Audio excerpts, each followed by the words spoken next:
Hello everyone and welcome back to Affinity for Commander. My name is Alex, and today we're going to be taking a look at all the recent spoilers from Outlaws of Thunder Junction, and hopefully making some predictions and explanations about the set, considering that spoilers, start relatively soon. Just before we start though, as always, if you'd like to make any purchase about any of the cards we're going to be talking about here, then be sure to do so through any of our lovely affiliate links in the description box below. It doesn't cost you anything extra, but really helps the channel out quite a lot. And as always, all prices you see here in this video today are supplied by the fabulous cardmarket.com. Now, just before we begin, let's have a look at the set symbols in Thunder Junction, because they can be quite confusing. This little symbol here, which is the little cowboy hat, yes, I know it's called a Stetson, is for the main set and is what you'll be opening in play boosters. This symbol of the jail cell is for the breaking news cards that are all reprints, again found in play boosters and also in the collector boosters as well in textured foil. The third symbol is the big score cards, which will all be standard legal and have their own dedicated slot in the boosters. We've then obviously got the commander set symbol with the shield and the little cowboy hat in the front. And finally we have the SPG, or special guest symbol, which we currently have absolutely no spoilers for. This is to say that all of these cards are legal in the greatest format ever to exist, Commander. Provided, they are actually on the ban list themselves anyway. So, let's get into what we know so far. The reprints in the breaking news slot we've got so far are Thoughtseize with new artwork, and then Crime and Punishment from original Ravnica, again with new style of frame and artwork.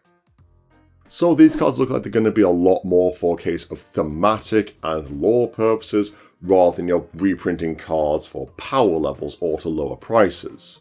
That being said, if there is not a reprint of Dockside Extortionist in this frame, then I will be shocked, I tell you. Shocked. Plus, yes, I do also just generically want more Dockside Extortionist reprints. Into the ground, I say.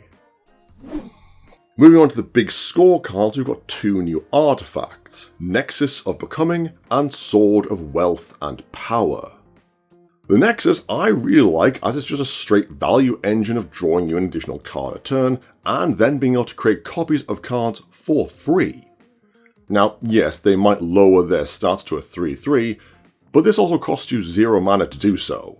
This seems great in any token deck like Marnius or definitely Brudiclad.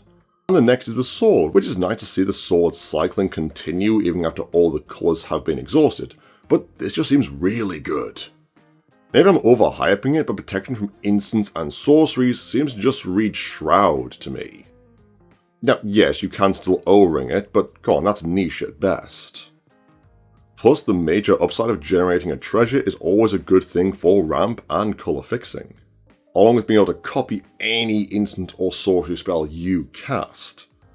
Hell, players with Narset have it equipped, it's just going to get really, really nasty. Or, honestly, any Voltron deck, I can see this being one of the swords that becomes a slot for it instantly, simply for that copy ability and the protection from instants and sorceries. The treasure just kind of there as a nice bonus.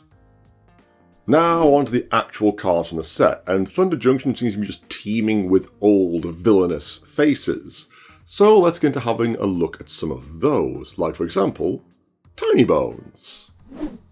Tiny Bones is a 1 black mana Death Toucher who just seems genuinely fun, and would make for a quirky mill commander to have Tiny Bones cast all the important stuff your opponents have milled. But I feel this is meant for more 60 card formats, much unlike his younger self. The only other legend spoiled so far is Fiddlefip, Lost on the Reigns, which, before we say anything else, look at his little hat! He's so adorable! World-altering battle in the background, Fiddlefip. But onto the card, he's 3 mana with Ward 2, and lets you see the top card of your library and then plot it, with its plot cost being equal to its mana cost. Now, we have at this stage absolutely no idea what plot does, but here's my completely correct prediction. Plotting, I think, is going to be something of turning non-land cards into lands by placing them face down, i.e. plots of land. Think early American homesteading. This, I would think, turns the card into a colourless land that taps for, well, colourless. For example, if I wanted to plot this counterspell that I found on the top of my library with Fiddlefip, it would cost me its mana value, i.e. 2, to be able to place it as a land. Now, admittedly, this might be a little bit of a bad idea, considering that I'm essentially paying mana to be able to play my land, but if I have just missed my 2 land drops in a mono-blue deck, I would happily pay 2 mana to keep at least semi-up with everyone else at the table. Now, absolutely no idea if this is going to be correct, and it probably isn't, considering that realistically, why would it cost me 3 mana to plot an Eternal Witness, but way more to plot an Emrakul when they will function as the exact same card, i.e. a colourless land. Now, I still feel like plot is going to have something to do with land or producing mana just because of that word plot. If you've got any other ideas of what plot means, let us know in the comments below. It'll be interesting to see what other people think about the keyword as well. But you know, playing from the top of your library is still always strong, and additional information is always a good thing. So I'm still excited to see this adorable little lost boy in Commander. Next up we've got Oko, Ringleader, who thankfully doesn't turn your commander into an elk this time, but does become a copy of a creature you control each turn with hexproof. He's also got a decent slew of abilities with card draw, creating a body, and his ult for essentially doubling your board.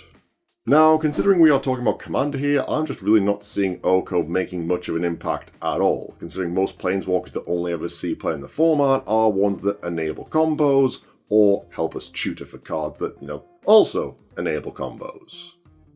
Oko's first ability, however, does mention doing crimes, which is another new keyword, a lot like plot, of which we know absolutely nothing about.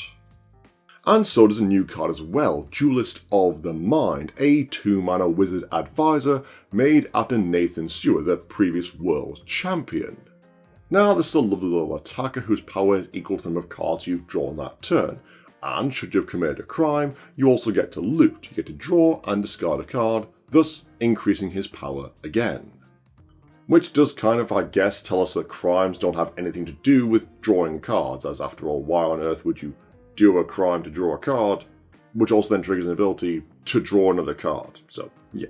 It's not going to have anything to do with drawing cards, is my guess, but beyond that, not a clue. We also have to wait and see what crimes are and how to commit them before we properly evaluate this card. Still think it'll be a good solid put-in for that advisor deck, though. And the last card is Hell to Pay, a card that deals burn damage to a creature and then creates you a number of tapped treasures equal to the excess damage you've done to that creature. Now, ironically, I'm not blown away by this card. Now, yes, I get the fact that you can't have it be instant speed, so you can't just burn a creature with a boatload of mana and then untap onto your turn with a huge amount of treasures. I get that. But that still makes it really inefficient. Now, unless you have some way of utilizing tokens or artifact synergies that can be sacked, like Breya maybe, this is just a 100% limited card. The only other thing I really want to point out is the full art lands for this set. They are absolutely gorgeous and remind me of the type of thing that appears as a scene transition or a title card in a Western movie, and honestly, I love them. Honestly, this set just looks really thematic and I cannot wait for the spoilers to start. Might actually go out and buy a Stetson for upcoming videos, which could also just be useful in general to keep the sun out of my eyes. Oh wait, I live in England. Never mind. And that will be the end of the video, guys. Thank you so much for watching. What are your predictions for Thunder Junction? Who do you want to see returning in the set? Let us know all your thoughts in the comments below. We read every single one of them. As always, this video and all Affinity for Commander content is made possible thanks to the support of our amazing patrons. You guys are truly awesome. If you too like to become a patron of the channel and get access to exclusive EDH-related rewards, Discord server, and Affinity for Commander tokens, then you can find all of it in our Patreon link in the description box below.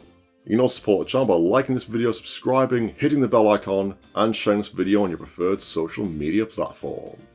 But, as always guys, that'll be it from me for now. As always, I've been Alex, and I'll see you next time.